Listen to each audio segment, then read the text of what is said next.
ইনশাআল্লাহ আল্লাহ তাআলা আমাদের সকলকে কবুল করুন। হযরতকে হযরতের মূল্যবান আলোচনা পেশ করার জন্য সবাই অনুরোধ জানাচ্ছি। السلام عليكم ورحمة الله وبركاته. الحمد لله نحمده ونستعينه ونستغفره ونؤمن به ونتوكل عليه ونعوذ بالله من شرور أنفسنا ومن سيئات أعمالنا من يهده الله فلا مضل له ومن يضلله فلا هادي له وأشهد أن لا إله إلا الله وحده لا شريك له وأشهد أن محمدا عبده ورسوله صلى الله تعالى عليه وعلى آله وأصحابه وبارك وسلم. أما بعد فأعوذ بالله من الشيطان الرجيم. بسم الله الرحمن الرحيم. يا أيها الذين آمنوا اذكروا الله ذكرا كثيرا وسبحوه بكرة وأصيلا هو الذي يصلي عليكم وملائكته ليخرجكم من الظلمات إلى النور وكان بالمؤمنين رحيما. وقال رسول الله صلى الله عليه وسلم أكثروا من قول لا إله إلا الله أو كما قال عليه الصلاة والسلام. درود إبراهيم قريب. اللهم صل على محمد وعلى آل محمد كما صليت على إبراهيم وعلى آل إبراهيم إنك حميد مجيد. اللهم بارك على محمد وعلى آل محمد كما باركت على إبراهيم وعلى آل إبراهيم إنك حميد مجيد. لا إله إلا الله لا إله إلا الله لا إله إلا الله لا إله إلا الله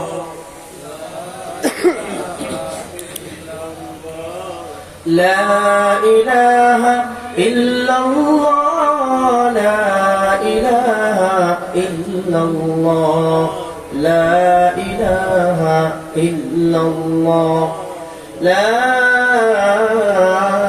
إله إلا الله محمد رسول الله.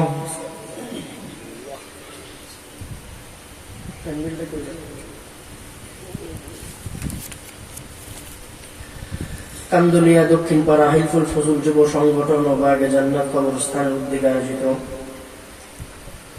আজকের ৭ম বার্ষিকী ইসলামী মহাসম্মেলন। উক্ত সম্মেলনে এই মুহূর্তে উপস্থিত সম্মানিত মুসল্লিয়ান কিরাম, উক্ত এলাকার মুরব্বিয়ান আযম, যুবক ভাইয়েরা, বুড়া বাবারা, সমবয়সী বন্ধু বান্ধব, আল্লাহ পাক রব্বুল আলামিনের দরবারে লাখো কোটি শুকরিয়া যে মহান রব্বুল আলামিন আমাদেরকে ফিতনা ফাসাদের জামানায়, যে সময় মানুষ দ্বীনি কাজ থেকে পিছিয়ে থাকে, অন্যায় কাজ এবং গুনাহের কাজ দেখলে মানুষ প্রতিযোগিতা করে যে কে কার আগে জাহান্নামে যাবে। এরকম দুর্যোগ কঠিন মুহূর্তে মহান আল্লাহ রাব্বুল আলামিন আমাদেরকে আজকের এই মাহফিলে আসার ও বসার তৌফিক দিয়েছেন, এজন্য শুকর আদায় করে বলি আলহামদুলিল্লাহ। আজকের মাহফিলের প্রধান মেহমান এতক্ষণ বয়ান করেছেন পীরে কামিল হযরত মাওলানা বাহাউদ্দিন দামাত বরকাতুহু আলিয়া। আমার মতো হাজারো আলেমের উস্তাদ তিনি, আমরা ওনাদের ছাত্রের মতো। বড় একজন বয়ান করেছেন, আমার পরে আরো একজন বড়, তিনি আমার সরাসরি উস্তাদ প্রধান অতিথি আল্লামা জহুরুল ইসলাম সাহেব দামাত বরকাতুহু। দুইজন বড় মানুষের মাঝখানে আমার মতো ছোট মানুষ আপনাদের সামনে অল্প কিছুক্ষণ কিছু কথা বলবো। আপনাদের সকলের মনোযোগ আকর্ষণ করছি। ঢাকা থেকে আসছি, 3-4 ঘন্টা দাঁড়াইছিলাম গাড়িতে, প্রায় 4 ঘন্টার উপরে দাঁড়িয়েছিলাম। শারীরিক অবস্থা বেশি ভালো না। আবার ঢাকা গিয়ে কালকে জমার প্রস্তুতি। তো উস্তাদ কিছুক্ষণের মধ্যে চলে আসবেন। অনেকক্ষণ সময় আপনারা আলোচনা শুনেছেন, আমি আপনাদের সামনে কয়েকটা আমলের কথা বলবো। ওয়াজ জীবনে অনেক হয়, অনেক শুনেছেন। জীবন সাজে হলো আমলে। জীবন সাজে কিসে ভাই? জীবন সাজে আমলে। আমল দিয়ে জীবন সাজাতে হয়। পৃথিবীতে শুধু শোনার দ্বারাতেই সব হয় না, শোনার সাথে সাথে মানতেও হয়। আলেমদের জবান থেকে আপনারা লম্বা সময় যে কথাগুলো শুনছেন, এই কথাগুলো যদি আমলের রূপ নেয় তাহলেই গিয়ে আমাদের জীবন সফল, এই মাহফিল সফল। তাই আমি খুব বেশি কিছু জানি না, ছোট মানুষ, খুব বেশি কিছু জানি না, তেমন কণ্ঠও নাই।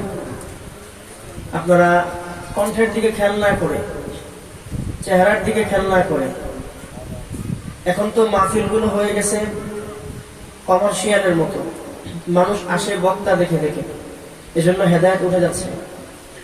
এজন্য বক্তা না দেখে, সুর না দেখে কয়েকটি কথা দিন থেকে শুনুন, ইনশাআল্লাহ আপনার এবং আপনার পরিবারের সবারই কিছুটা ফায়দা হবে। এবং পর্দার অন্তরালে মা বোন যারা আছেন, বড় বড় আলেমরা কথা বলছেন, বড় বড় আলেমদের কথাগুলো আপনারা মেনে চলার চেষ্টা করবেন বলে আমরা আশা করি। ঘরে ঘরে মুসলমানদের এখন আগুন লেগে যাচ্ছে। মুসলমান এখন শান্তি নাই বললেই চলে। ঘরে ঘরে স্বামী স্ত্রীর সম্পর্ক নষ্ট হচ্ছে, বাবা মা সন্তানের সম্পর্ক নষ্ট হচ্ছে। আমরা ঢাকা থাকি, তো ঢাকার অবস্থাটা ভালো বুঝি। লম্বা সময় ভৈরব ছিলাম, এখন ঢাকা গেছি, গিয়ে দেখি যে আজীব সমস্যা। ঢাকার অধিকাংশ ঘরগুলোতে বাবা মার সম্পর্ক সন্তানের সাথে ভালো না, স্বামী স্ত্রীর সম্পর্ক ভালো না। প্রতিদিন শুধু আসে তাবিজের জন্য, এই সমস্যা সেই সমস্যা, নানান সমস্যা যে আসে। এজন্য আমাদের অবস্থা খুব কঠিন। এই কঠিন পরিস্থিতি যদি আমরা ভালো করতে যাই, তাহলে আলেমরা যেভাবে বলেন সেভাবে আমাদের চলতে হবে। বলেন ইনশাআল্লাহ। আলেমদের কথা মতো যদি আমরা চলতে পারি, তাহলে আমাদের জীবন সুন্দর হবে, আমাদের সন্তানও ভালো হবে। এজন্য আপনারা সবাই, আজকে আমার আগে যে হুজুর বলছেন মৃত্যুর মুরাকাবা করতে, মৃত্যুর মুরাকাবা করব। এজন্য আমি কয়েকটা আমলের কথা বলবো। আমল সে জিন্দেগি বানতি হ্যায়। আমল দিয়ে জীবন সাজে। আমল দিয়ে আপনি অনেক কিছু আল্লাহর কাছ থেকে খুব দ্রুত আদায় করতে পারবেন। সুবহানাল্লাহ পড়েন। আমল দিয়ে অনেক কিছু আপনি আদায় করতে পারবেন আল্লাহর কাছ থেকে। আমল এমন এক জিনিস যেটা আপনাকে অল্প সময়ে আপনি যেই জায়গায় অবস্থান করছেন, এই অবস্থান থেকে অনেক উপর আপনি চলে যাবেন। সুবহানাল্লাহ।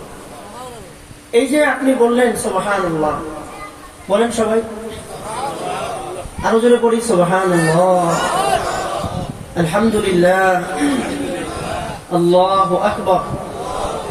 শব্দগুলো খুব ছোট ছোট, কিন্তু খেয়াল করে দেখেন আল্লাহ রাব্বুল আলামিন আমাদেরকে এই শব্দগুলো জীবন চলার পথের কতগুলো জায়গায় ফিট করে দিয়েছে। আপনি যদি নামাজ পড়েন, রুকুতে কি পড়েন? সুবহান রাব্বিয়াল আযীম পড়েন। নামাজ যখন শুরু হয় আল্লাহু আকবার কি পড়া হয়? সুবহানাকাল্লাহুম্মা পড়েন সবাই। ওয়া বিহামদিকা ওয়া তাবারাকা ইসমুকা। এই সবগুলো শব্দ হলো আল্লাহর প্রশংসা। সুবহানাল্লাহ বলেন। মানে আল্লাহ তাআলা আপনাকে আমাকে সবাইকে এই পৃথিবীতে পাঠিয়েছেন আল্লাহ রাব্বুল আলামিনের প্রশংসা করার জন্য। জবানটা আল্লাহ দিয়েছে আল্লাহর প্রশংসা করার জন্য। জবানটা আল্লাহ কেন দিয়েছে বলেন? আল্লাহর প্রশংসা করার জন্য। দুনিয়ার মানুষের প্রশংসা যদি আমি আপনি করি, মানুষ আমাকে কতটুকু দিবে বলেন? বড় জোর এক বস্তা চাউল দিবে। চেয়ারম্যান সাহেবের প্রশংসা করলে না হয় একটা কার্ড দিবে। মেম্বার সাহেবের প্রশংসা করলে একটা রেশনের কার্ড দিবে। আরো যদি বড় লোকের প্রশংসা করেন না হয় 1 লক্ষ 2 লক্ষ টাকা দিবে। মেয়েটার বিবাহের ব্যবস্থা করে দিবে। কিন্তু মহান আল্লাহ রাব্বুল আলামিন কোরআনে কারীমে বলেন, লাইন শাকারতুম লাযীদান্নাকুম ওয়া লাইন কাফারতুম إن عذابي لشديد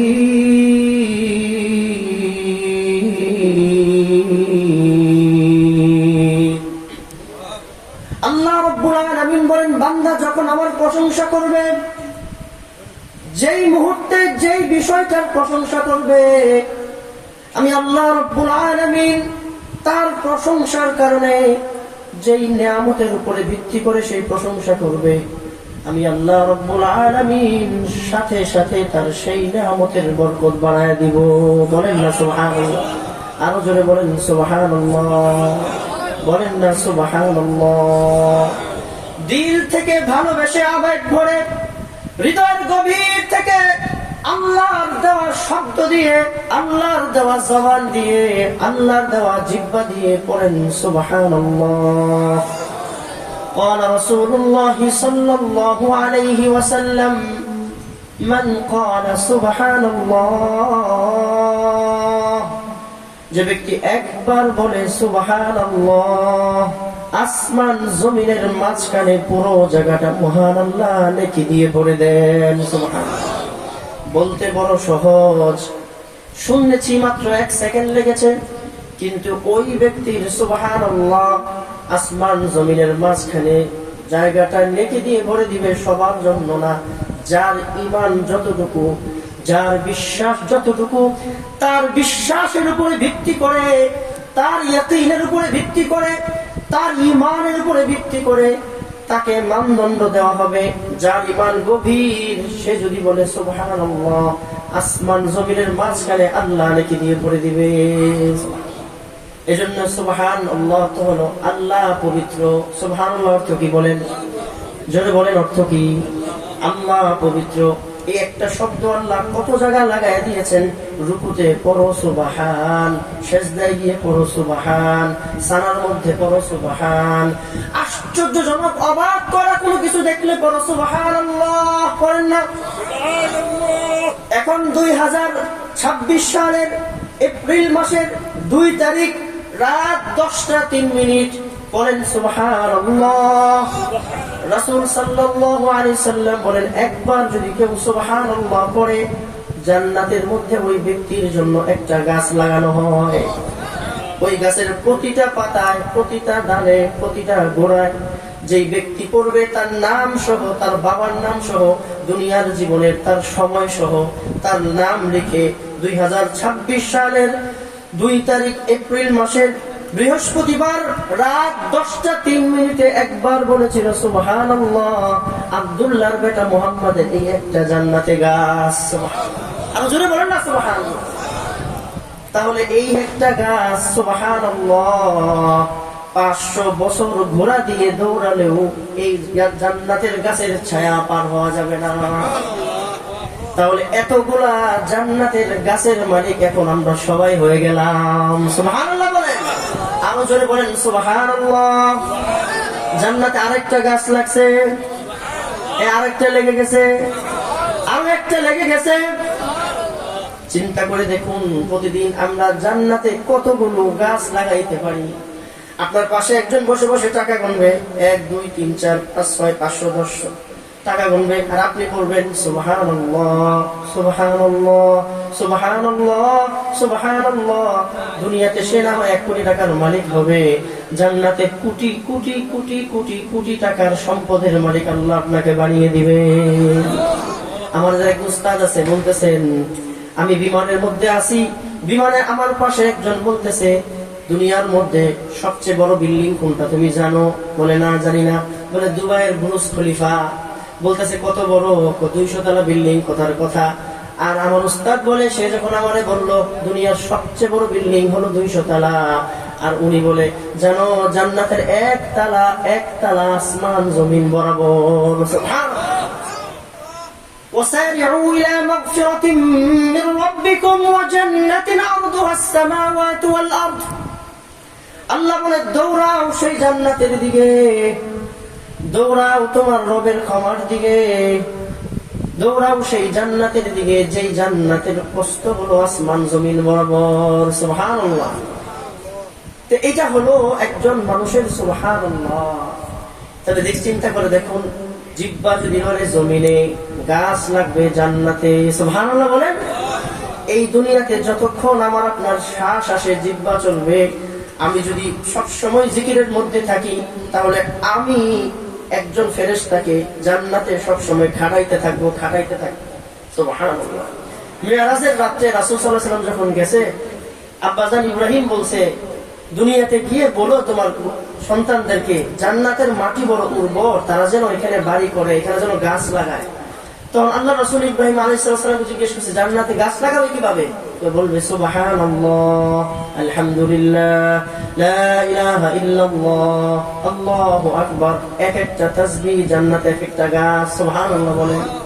তাহলে আমরা প্রতিদিন 100 বার সুবহানাল্লাহ বলি ইনশাআল্লাহ, সকাল বিকাল 100 বার। আপনি এই আমলগুলো যে কথাগুলো বলতেছি অল্প কিছুদিন করবেন, বেশি না।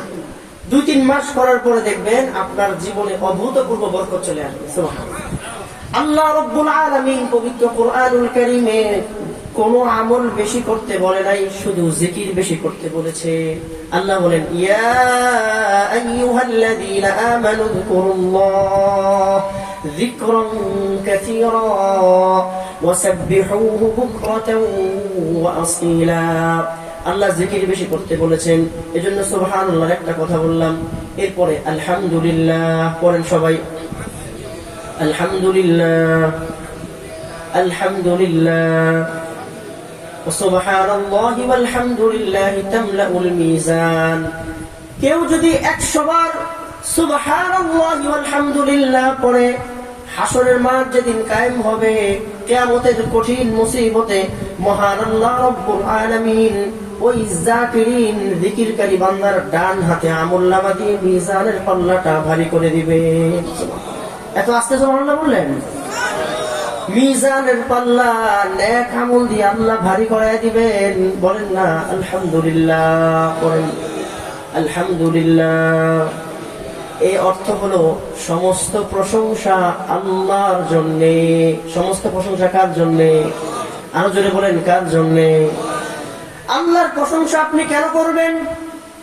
পবিত্র কোরআনুল কারীমের প্রতিদিন বান্দা যখন নামাজ পড়ে, নামাজের প্রথম সূরা হলো সূরা ফাতিহা।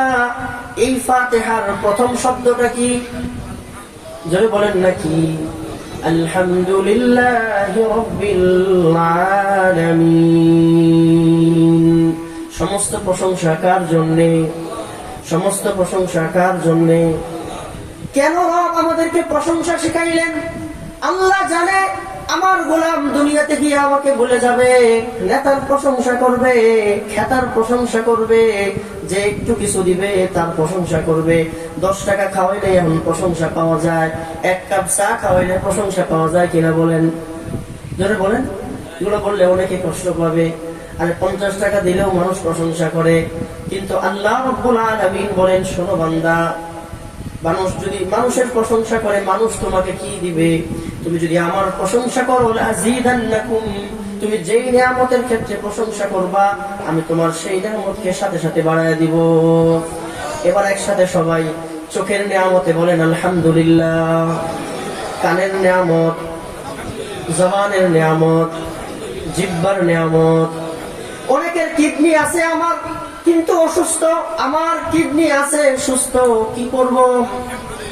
অনেক মানুষ রাতের বেলা পাওয়ারফুল ওষুধ খেয়ে ঘুমাইতে পারে না, তার চোখে ঘুম নাই। আল্লাহ তার চোখের ঘুম কেড়ে নিয়েছে, কিন্তু গরিব মানুষ রিক্সা চালায় রাস্তার মধ্যে ঘুমায়া যায়, তার এই চোখে এত আরামের ঘুম কে দিল? প্রশংসা হবে কার? বলেন না আলহামদুলিল্লাহ।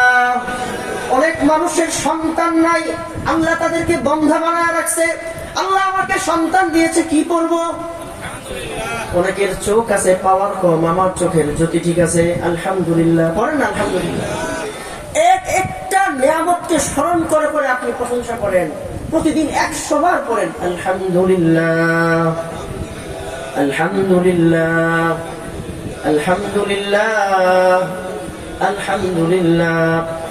আল্লাহ রাব্বুল আলামিন যখন যে অবস্থায় আপনাকে রাখুক, সুখে রাখুক, দুঃখে রাখুক, হাড়িতে ভাত থাকুক আর না থাকুক, পকেটে টাকা থাকুক বা না থাকুক, জমিনের ফসল ভালো হোক বা মন্দ হোক, যখন যে অবস্থায় থাকেন সন্তুষ্ট চিত্তে জোরে দিল থেকে জবান খুলে বলেন আলহামদুলিল্লাহ। বিশ্বাস করেন, একবার যদি হৃদয়ের গভীর থেকে শুকর আদায় করতে পারেন, আল্লাহ আপনাকে এত বরকত দিবে, এত বরকত দিবে আপনি কল্পনাও করতে পারবেন না। যে হালতে থাকেন, আমি গ্রামের মসজিদে ইমামতি করতাম, টিনের ঘর, বেড়ার ঘর, আমি সেখানেও বলতাম আলহামদুলিল্লাহ। কোনদিন আমি মসজিদকে ছোট চোখে দেখি নাই। আল্লাহ যখন যেখানে যেইভাবে পাঠিয়েছেন আমি সবসময় বলেছি আলহামদুলিল্লাহ। মহান আল্লাহর কাছে দোয়া করতাম, আল্লাহ আমারে অনেক বড় মসজিদের খাদেম বানায়েন। আমি ছোটবেলা আমার বাবার মসজিদের বাথরুম গুলো পরিষ্কার করতাম, ওযুখানা পরিষ্কার করতাম, আর আমি আল্লাহকে বলতাম, আল্লাহ আমাকে অনেক বড় মসজিদের ইমাম বানায়েন। আল্লাহ এখন গুলশানের বিশাল বড় মসজিদের ইমাম বানায় দিছে। এজন্য আপনি যদি জিকির করেন অল্প সময়ে অনেক বড় বড় জিনিস পাবেন। এজন্য প্রতিদিন 100 বার সুবহানাল্লাহ, 100 বার আলহামদুলিল্লাহ করেন, আল্লাহু আকবার করেন সবাই 100 বার। কতবার? যখন জিকির করবেন রাস্তার যে কোনো জায়গায় না, আপনি যখন প্রতিদিন একটা সময় নির্ধারণ করবেন, এক সময় এটা মসজিদে হতে পারে, বাসায় হতে পারে, ঘরের বারান্দায় হতে পারে, ঘরের খাটের কোনায় হতে পারে, স্ত্রী ঘুমিয়ে থাকবে, সন্তান ঘুমিয়ে থাকবে, আপনি নীরব নিভৃতে ঘুম থেকে উঠে যাবেন, ওযু করে ঘরের এক কোনায় জায়নামাজ বিছিয়ে 2 রাকাত নফল নামাজ পড়ার পর এই কয়েকটা তাসবিহ সুন্দর করে চোখগুলো বন্ধ করে চোখের পানি ছেড়ে দিয়ে চোখগুলোকে কোলের দিকে দিবেন। যখন জিকির করবেন তখন কোলের দিকে তাকাবেন, বলবেন সুবহানাল্লাহ, আল্লাহ আপনি পবিত্র। আপনি বললেও আমি পবিত্র, আমি বললেও আপনি পবিত্র, আমি না বললেও আপনি পবিত্র। আমার জবানে আপনাকে পবিত্রতার ঘোষণা দিলেও আপনি পবিত্র। আমি যদি আপনার জিকির নাও করি তাও আপনি পবিত্র। সারা দুনিয়ার সব মানুষ যদি আপনাকে ডাকে তাহলেও আপনার সম্মান।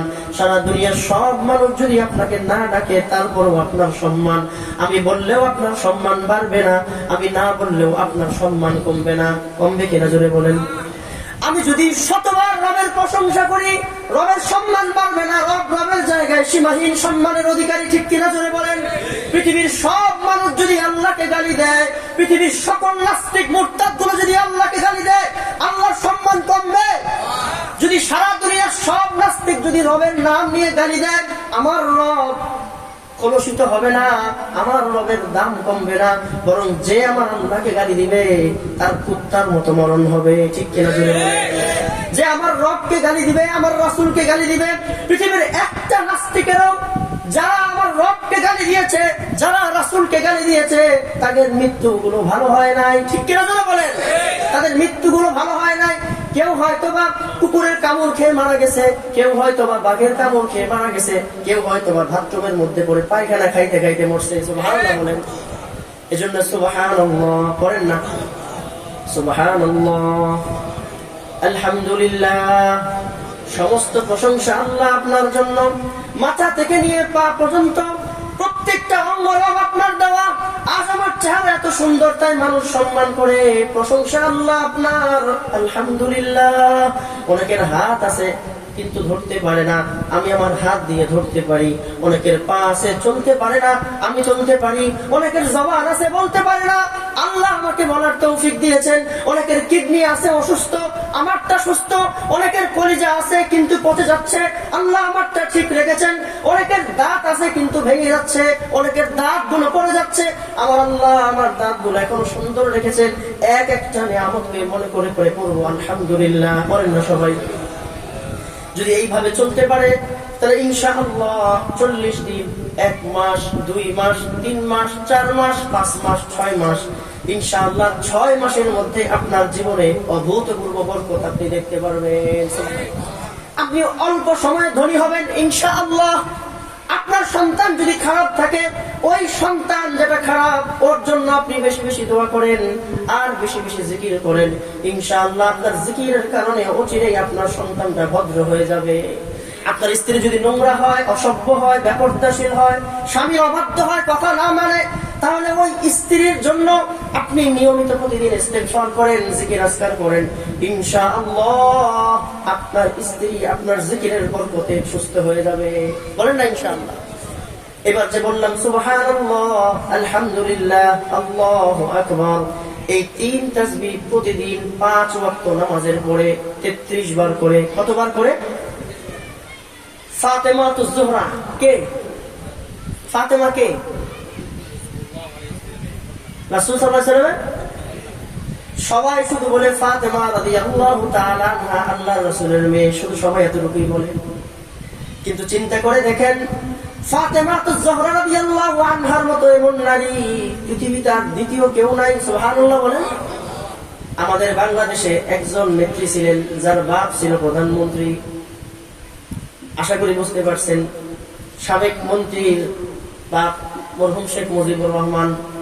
আরেকজন ছিলেন যার স্বামী ছিল প্রধানমন্ত্রী, বর্তমান তার সন্তান প্রধানমন্ত্রী। ঠিক কিনা বলেন? এত লোকেই শেষ। কিন্তু আম্মাজান ফাতেমা রাদিয়াল্লাহু তাআলা আনহা এমন এক নারী যার বাবা মুহাম্মদুর রাসূলুল্লাহ সাল্লাল্লাহু আলাইহি সাল্লাম রাষ্ট্রের প্রধান দায়িত্বশীল ছিলেন। কিনা বলেন? জোরে বলেন। আম্মাজান ফাতেমার বাবা মুহাম্মদুর রাসূলুল্লাহ আমিরুল মুমিনিন। আম্মাজান ফাতেমার স্বামী আলী রাদিয়াল্লাহু আনহু কি বলেন না কেন? আমিরুল মুমিনিন না? তার স্বামী হলো আমিরুল মুমিনিন, বাবা হলো আমিরুল মুমিনিন। সন্তান হাসান হুসাইন দুইজনেই আমিরুল মুমিনিন ছিল। সুবহানাল্লাহ বলেন। আম্মাজান ফাতেমার নানা আবু বকর সিদ্দিক, তিনি কি ছিল? আমিরুল মুমিনিন, মানে খলিফা। মুসলমানদের কি ছিল? খলিফা ছিল। আম্মাজান ফাতেমার আরেকজন নানা ওমর ফারুক কি ছিল? আমিরুল মুমিনিন। ফাতেমার 2 বোন জামাই উসমান, তারা কি ছিল? মনে বুঝতে পারেন আপনারা? সুবহানাল্লাহ বলবেন না? এমন এক নারী দেখান যার স্বামী আমিরুল মুমিনিন, যার বাবা আমিরুল মুমিনিন, যার 2 বোন জামাই খলিফাতুল মুসলিমিন, যার 2 নানা খলিফাতুল মুসলিমিন, যার 2 সন্তান খলিফাতুল মুসলিমিন। এক চাইতে নারী, এক চাই সম্মানী নারী পৃথিবীতে আর কেউ নাই। ঠিক কিনা বলেন না? ওনার চাইতে দামি মহিলা পৃথিবীতে আর কেউ নাই।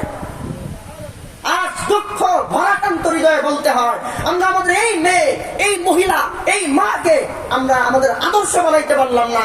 আমাদের মুসলিম নারীদের আদর্শ হয়ে গেছে বস্তা পোষা নায়িকাগুলো, ডিভোর্সি নারীগুলো, ইন্ডিয়ার খারাপ খারাপ মা, যত নষ্ট নর্তকী গুলো আছে, এরা হয়ে গেছে এখন আমাদের আদর্শ। শেষ করে দিতে সমাজটাকে। ইন্ডিয়ান ফিল্ম শেষ করছে আমাদের দেশটারে। এক একটা ছবি লক্ষ লক্ষ যুবকের চোখে থেকে লজ্জা শরম ফালায় গেছে। এরপরে মুসলমান দেখে কিভাবে এগুলা? যুবক কেমনে মোবাইলে খারাপ দর্শী দেখে? আল্লাহর দেওয়া চোখ, যে চোখের নিয়ামত তুমি একটু আগে পড়ছো আলহামদুলিল্লাহ, ওই চোখ কিভাবে উলঙ্গ জিনিস দেখে, ওই চোখ কিভাবে নোংরা জিনিস দেখে, ওই চোখ কিভাবে ল্যাংটা জিনিসগুলো দেখে। যদি চোখ তোমার হয় তুমি খারাপ জিনিস দেখো, যদি চোখ আল্লাহর হয় ফিরে আসো।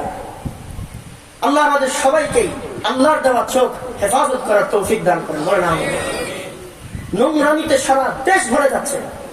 সামনে নাকি স্কুলের মধ্যে নতুন সিলেবাসে নাকি এখন নতুন গান শিখাবে। নাউজুবিল্লাহ বলেন, নতুন সিলেবাসে গান শিখাবে। এমনি আমরা আমাদের সন্তানদেরকে কি করতে পারি না, কন্ট্রোল করতে পারি না, এখন আবার শিখাবে গান। গানের তাড়াতাড়ি স্থির থাকবে না অস্থির হবে? বলেন, সন্তান স্থির হবে না অস্থির হবে? আল্লাহ আমাদের রাষ্ট্রপ্রধানদেরকে হেদায়েত দান করেন, বুঝ দান করেন, এই জাতীয় হারাম সংস্কৃতি যেন আমাদের বাচ্চারা না শিখে। বিগত 60 বছরের 50 বছরে পারলাম না আমরা ইসলাম শিখাইতে। আল্লাহ আমাদেরকে তৌফিক দান করেন। এজন্য পড়েন আলহামদুলিল্লাহ, সুবহানাল্লাহ 33 বার, আলহামদুলিল্লাহ 33 বার, আল্লাহু আকবার 34 বার। ফাতেমাতুজ জাহরা রাদিয়াল্লাহু তাআলা আনহা, আম্মা জান ফাতেমা গিয়েছেন রাসূলুল্লাহ সাল্লাল্লাহু আলাইহি সাল্লামের কাছে, গিয়ে বলতেছেন, আব্বা আমি কাজ করতে করতে দুর্বল হয়ে পড়ি, আমার শরীরে শক্তি থাকে না, এখন সবাই এখান থেকে চিকিৎসা শিখেন, অসুস্থ হয়ে গেলে কি করব, আমি যদি ক্লান্ত হয়ে পড়ি কি করব? পর্দার অন্তরালের মা বোন যারা আছেন, আপনাদের সকলের কল্যাণের জন্য এই কথাটা আমি এখন বলছি। আমাদের মা বোনদের মধ্যে অনেকেই আছে অসুস্থ, অনেকেই গোপন রোগে আক্রান্ত। হাসপাতালে যদি যান, গিয়ে দেখবেন অধিকাংশ মা বোনরা অসুস্থ, অধিকাংশ রোগী হলো নারী। এই সমস্ত নারীদের এবং সকল পুরুষদের সুস্থতার জন্য মহান আল্লাহ রাব্বুল আলামিনের প্রিয় হাবিব মুহাম্মদুর রাসূলুল্লাহ সাল্লাল্লাহু আলাইহি ওয়াসাল্লামের কাছে ফাতেমা গিয়ে বলতেছে, আব্বা আমি কাজ করতে করতে ক্লান্ত হয়ে পড়ি, আমার জন্য গোলামের ব্যবস্থা করে দেন। আমরা আমাদের বর্তমান সমাজের ভাষায় বলি কাজের বুয়া। কি বলি বলেন?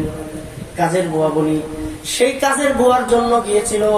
আল্লাহর রাসূল বলেন, ফাতেমা তুমি 5 ওয়াক্ত নামাজের পরে 33 বার সুবহানাল্লাহ, 33 বার আলহামদুলিল্লাহ, 34 বার আল্লাহু আকবার, আর হলো রাত্রে ঘুমাতে যাওয়ার আগে বিছানায় গিয়ে পড়বা 33, 34। কোন সময়? রাত্রে ঘুমাতে যাওয়ার আগে। ছোট ছোট আমলগুলোর কথা বলতেছি ভাই। জুমার রাত, ফজিলতের রাত, ইবাদতের রাত। তাই অন্যদিকে কথা না নিয়ে, ডিপ কথা না বলে, কয়েকটা আমলের কথা বলে বিদায় নিব। রাসূলুল্লাহ সাল্লাল্লাহু আলাইহি সাল্লাম তার কলিজার টুকরা ফাতেমাকে এই তাসবিহগুলো শিখিয়েছেন, যে তাসবিহগুলোর নাম আমরা বলি তাসবিহে ফাতেমি। ঠিক কিনা বলেন? তাসবিহে ফাতেমি। পরবর্তী সময়ে বাদা আকওয়াল, কিছুদিন পর ফাতেমাতুজ জাহরা বলেন, আব্বা জানের কাছ থেকে এই আমলটা শোনার পর আমি যখন আমল শুরু করলাম, আল্লাহ রাব্বুল আলামিন আমার শরীরে এই পরিমাণ বরকতের শক্তি দিয়েছেন, আমি এক মহিলা 4 জন মহিলার কাজ করে ক্লান্ত হই না। আমি একজন মানুষ 4 জন মানুষের কাজ করতে পারি। তাহলে আজকে আমরা যারা অসুস্থতায় ভুগতেছি, লম্বা সময়ে অসুস্থতা, অনেক গোপন অসুস্থতায় ভুগতেছি, সকলের কাছে করজোরে মিনতি করছি, 5 ওয়াক্ত নামাজের পরে 33 বার সুবহানাল্লাহ, 33 বার আলহামদুলিল্লাহ, 34 বার আল্লাহু আকবার, রাত্রে শোয়ার আগে বিছানার মধ্যে গিয়ে আবারও 33, 34 এগুলো করব ইনশাআল্লাহ। বড় কোনো রোগ থাকলেও 40 দিন, 3 মাস, 6 মাসের মধ্যে আল্লাহ আপনার শরীরে বরকতের শক্তি দান করবে। ওয়ায়াজিদকুম কুওয়াতান ইলা কুওয়াতিকুম, আপনার শরীরে কুওয়াত বেড়ে যাবে, শক্তি বেড়ে যাবে, অভূতপূর্ব গায়বী শক্তি আপনি অনুভব করবেন। আপনার অন্তরে আল্লাহ রাব্বুল আলামিন নূর দিবেন, আপনার অন্তরে মহান আল্লাহ রাব্বুল আলামিন কুদরতি শক্তি দান করবেন। আপনি অল্প সময়ে অনেক বরকত লাভ করবেন। আল্লাহ আমাদেরকে আমল করার তৌফিক দান করেন। আরেকটা আমল, আমাদের সমাজে আমরা অনেকেই গরিব আছি কিনা বলেন, অভাবী আছি কিনা? অনেকের অনেক সমস্যা। আয়েশা বলে, হুজুর অনেক সমস্যায় ভুগতেছি, অনেক সমস্যার মধ্যে ভুগতেছি, তাবিজ দেন তাবিজ।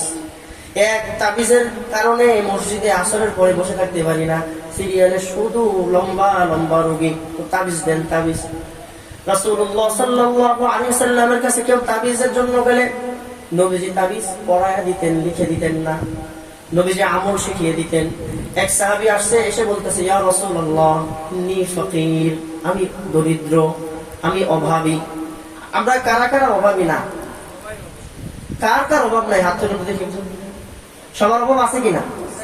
সবার অভাব আছে কিনা? এবার সেই সাহাবী বলতেছে, ইয়া রাসূলুল্লাহ আমি অভাবী, আমার অনেক কষ্ট, পরিবার চালাতে আমার খুব কষ্ট হয়, এই আমলটা শিখে নেন।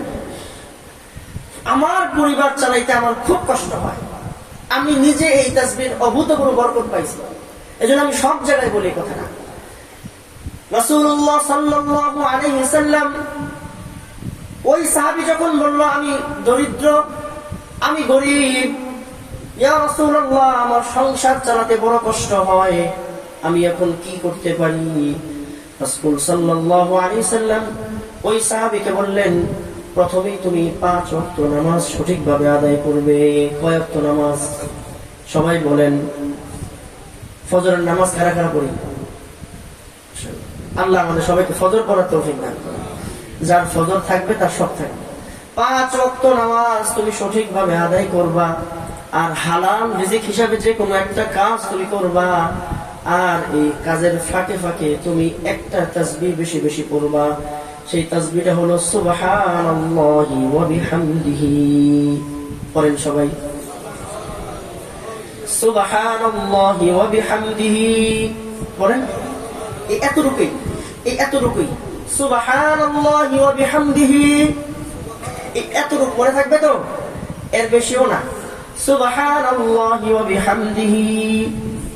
এই সাহাবী রাসূলের কাছ থেকে এই তাসবিহ শিখে গেলেন, গিয়ে স্ত্রীকে বললেন, স্ত্রী আমাদের পারিবারিক দারিদ্রতার কথা আমি আমার রাসূলকে বলেছিলাম, নবীজি 5 ওয়াক্ত নামাজের কথা বলেছেন এবং আমাকে তোমাকে সবাইকে এই তাসবিহটা পড়তে বলেছেন। ওই সাহাবী সেই দিন থেকেই জঙ্গলে কাঠ কাটতেন, কাঠ কাটতে কাটতে তিনি এই জিকির করতেন সুবহানাল্লাহি ওয়া বিহামদিহি। তিনি কাঠ কোপ দিনও করতেন সুবহানাল্লাহি ওয়া বিহামদিহি। ঘরের স্ত্রী যখন তিনি কাজ করতেন, টমেটো কাটলেও বলতেন সুবহানাল্লাহি ওয়া বিহামদিহি, আলু কাটলেও বলতেন সুবহানাল্লাহি ওয়া বিহামদিহি, বিছানা ঝাড়ু দিলেও করতেন সুবহানাল্লাহি ওয়া বিহামদিহি। ওই স্ত্রী যে কোনো কাজ করলে কাজের সময় এটাই পড়তেন সুবহানাল্লাহি ওয়া বিহামদিহি। এক কথায় সকল কাজে সব জায়গায় সুবহানাল্লাহি ওয়া বিহামদিহি। সন্তানও পড়তেন, স্ত্রীও পড়তেন, সাহাবীও পড়তেন। সবাই যখন ঐক্যবদ্ধভাবে এই তাসবিহ পড়া শুরু করলেন, 1 থেকে 1.5 বছরের মাথায় 1.5 বছর পরে সেই সাহাবী বললেন, ইয়া রাসূলুল্লাহ উযকুর যালিকাল ইয়াউম। ইয়া রাসূলুল্লাহ আমি ওই সাহাবী, আমার দারিদ্রতার কথা বলার জন্য আমি আপনার কাছে এসেছিলাম, আপনি আমাকে আমল শিখিয়ে দিয়েছেন, আমি পড়েছিলাম সুবহানাল্লাহি ওয়া বিহামদিহি, আমার সন্তান আমার স্ত্রী সকলেই পড়েছিল সুবহানাল্লাহি ওয়া বিহামদিহি। এই তাসবিহের বরকতে মহান আল্লাহ রাব্বুল আলামিন অল্প সময়ে আমার দারিদ্রতা দূর করে দিয়ে আল্লাহ আমার উপরে যাকাত ফরজ করে দিয়েছে। বলেন যাকাত ফরজ হলে কি পরিমাণ সম্পদ লাগে? তাহলে অল্প সময়ে তার যাকাত ফরজ হয়ে গেছে। এবার সেই যাকাতের সম্পদ রাসূলকে দিয়ে বললেন, ইয়া রাসূলুল্লাহ এই আমার যাকাতের সম্পদ আপনার যাকে দেওয়া দরকার, যাকে আপনি ইচ্ছা করেন তাকে আপনি দিয়ে দিবেন। এই আমলটা কারা কারা করবো ইনশাআল্লাহ? কি আমলটা? সুবহানাল্লাহি ওয়া বিহামদিহি। প্রতিদিন সকালে 100 বার, বিকালে 100 বার, রাতে 100 বার বলবো তো ইনশাআল্লাহ? হ্যাঁ, তাহলে এই কথা আমল দিয়ে জীবন সাজাবো। যুবকরা যারা আছে কি দিয়ে জীবন সাজাবো? আমল দিয়ে জীবন সাজাবো। প্রত্যেক যুবক যারা যারা আছেন ভাই, এখানে যারা মুরব্বী আছেন সবাই নিজের জীবন সাজাবার জন্য আমলের পাশাপাশি যে কোনো একজন আল্লাহ ওয়ালা আলেমের সাথে সম্পর্ক রাখবো। বলি ইনশাআল্লাহ। যদি আমরা আলেমদের সাথে সম্পর্ক না রাখি, কুকুর ছাগল ভেড়া আমাদেরকে খেয়ে ফেলবে, অন্যরা আমাদেরকে নিয়ে যাবে। এজন্য প্রত্যেকের মুরব্বী হিসাবে মসজিদের ইমাম, এলাকার ইমাম, বড় কোনো আলেম, বড় কোনো পীর মাশায়েখের সাথে আমরা সকলে আমাদের সম্পর্ক জুড়ে রাখবো। বলে ইনশাআল্লাহ। তাহলে আল্লাহ আমাদের সকলকে এতক্ষণ পর্যন্ত যে কথাগুলো বলেছি, আগে আমাকে আমল করার তৌফিক দান করেন, অতঃপর আল্লাহ আপনাদেরকে আমল করার তৌফিক দান করেন। আল্লাহ আমার উস্তাদকে নেক হায়াত দান করেন। উনি যে কাজগুলো করতেছেন, যত দিনই কাজ উনি করতেছেন, আল্লাহ সকল কাজকে কবুল করেন। আমিন। ওয়া আখিরু দাওয়ানা আলহামদুলিল্লাহি রাব্বিল আলামিন। আসসালামু আলাইকুম ওয়া রাহমাতুল্লাহি ওয়া বারাকাতুহু।